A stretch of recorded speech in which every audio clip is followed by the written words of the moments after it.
It feels like it's been a while, but it probably has because we haven't had a chapter review in who knows how long. But we're back, One Piece chapter 1037. Let's talk about it. The cover page, it is the cover request. It's about German 66 leaving Whole Cake Island. It says that Judge let out a sigh. We see Reiju, Judge, and Ichiji. And also the title of the chapter is Shurin Hakai, which means drunk dragon Bagua, I believe. We start out with the flower capital. I'd say probably about every 8 or so chapters we get something related to the flower capital, which is cool. It shows the world building, showcases that hey, there's other stuff going on besides Wano, so I like that. And they're not too long, like it's probably maybe 1 or 2 pages worth of that, and I think that's important. They talk about then again how the flower capital is coming to an end, the fire festival, and then how they can only drink and eat like they want to. They can talk all the crap they want. Somebody was talking crap about Orochi, and so people are mad, but that it's going to end. Well, I mean, because they had such a horrible experience, so obviously the one time a year they want to go all out, which hopefully the Straw Hats and everybody else can take down Kaido and Orochi so they can experience freedom. But they're painting some kanji on the lantern saying they're writing to their ancestors, and they believe their ancestors will see that. We don't know what the kanji means. I bet you some of it's like, hey, let Wano be free, or something along those lines. I think that's pretty cool. But then we cut back to Luffy and Kaido, and Kaido is in his base form, and a lot of people have been, I've seen videos about Luffy in his base is he's too strong and he's kind of making Kaido look weak because Kaido's in his hybrid form.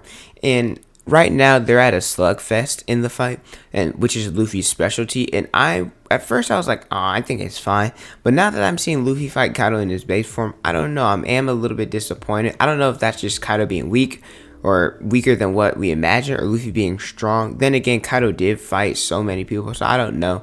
But Kaido, he starts drinking, and so he goes through different phases of being drunk in the fight, which I'll talk about as the video progresses. But it kind of reminds me of his fighting. I don't know if you guys know from Naruto, Rock Lee. There's the Drunken Fist, Drunk Lee. This is hilarious how Lee, he's able to dodge and get up from attacks like it's nothing simply because he's drunk. So this reminds me of a lot what Kaido's doing. What's funny is while Kaido's drinking, Luffy's like, man, what are you doing? Like, why are you drinking in the middle of a fight?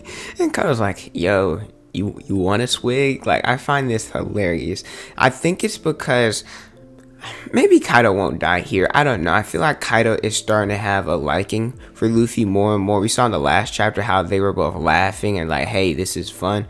And usually opponents don't do that. I'd say the only other opponent that took a liking to Luffy is probably Katakuri. I know Doflamingo, he was pissed with everything that happened.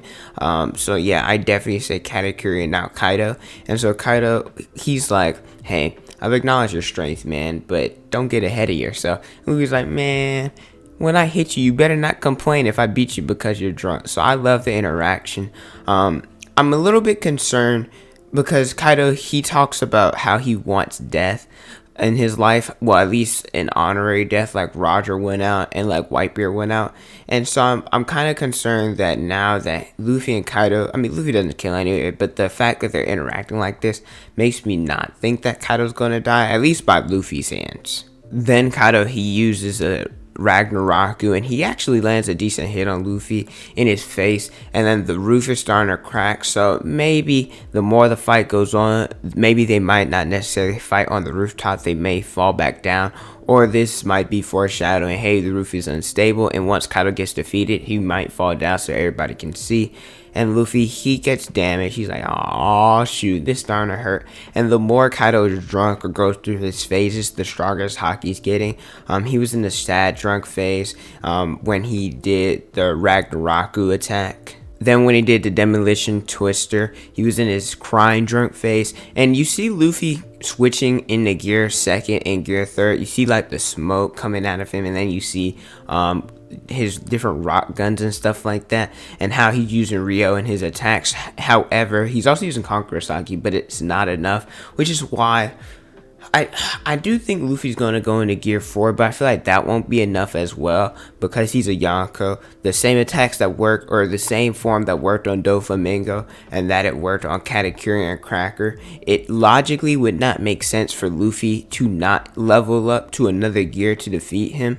Like in the fight against Katakuri, Luffy learned Future Sight, and then after he mastered that, we saw him in Snake Man. So I think that Luffy will get another form, or at least his awakening or something along those lines, in order to defeat Kaido. And I don't want to stay on this fight too long because it's pretty much just a slugfest back and forth. Luffy using different attacks, Kaido going through different phases of being drunk. This time he's angry and they headbutt, have a little clash. Luffy uses a rock gatling, different gear second attacks, etc. Like I said, I don't want to stay on here too long because, well, it's a slugfest going back and forth, and I feel like I'd just be repeating myself. We cut to Mary Joa, and we get to see the 5 elders, and they're talking about, hey, now is the time to strike.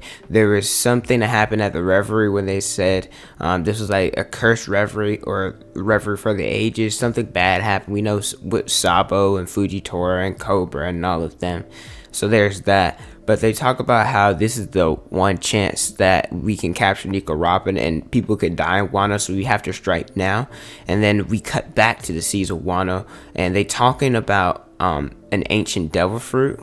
And I wanted to read it specifically word from word because, well, I don't really know exactly what it is, but it says giving a specific devil fruit a unique name. They were hiding the fruit's name from the annals of history. And then we also see Zunisha is coming to Wano, which I didn't know was going to happen. I'm pretty intrigued by that. What will be his role in this war or at Wano? Will he be the one to take out the world government? I don't know. But they're talking about an ancient fruit. I don't know if they're talking about Kaido's fruit. I don't know if they're talking about Zunisha's fruit. Is Zunisha a person? I don't know what's going on. And so I'm looking forward to seeing that explained and expounded upon in different chapters. But there's a break next week, which kind of sucks because there was an Oda break, I believe, during Christmas break, and then there was the weekly Shonen Jump break, and then now there's another Oda break. So we've gotten in the past 6 weeks 3 chapters. I mean, which sucks, but hey, Oda needs his breaks. I'm looking forward to him. But let me know how you guys thought about this chapter. I thought it was an okay chapter. I give it like a 7 out of 10. It was just Luffy and Kaido pretty much going back and forth. Nothing too special happened, like something drastic, somebody dying or anything. So it was just an okay chapter. But thank you guys so much for watching. Don't forget to like, comment, and subscribe. Also, the notification bell so you guys never miss out on a new video from me. Instagram, Twitter, Snapchat, and TikTok is on the screen in the description below. Thank you guys so much for watching, and don't forget to unleash your potential.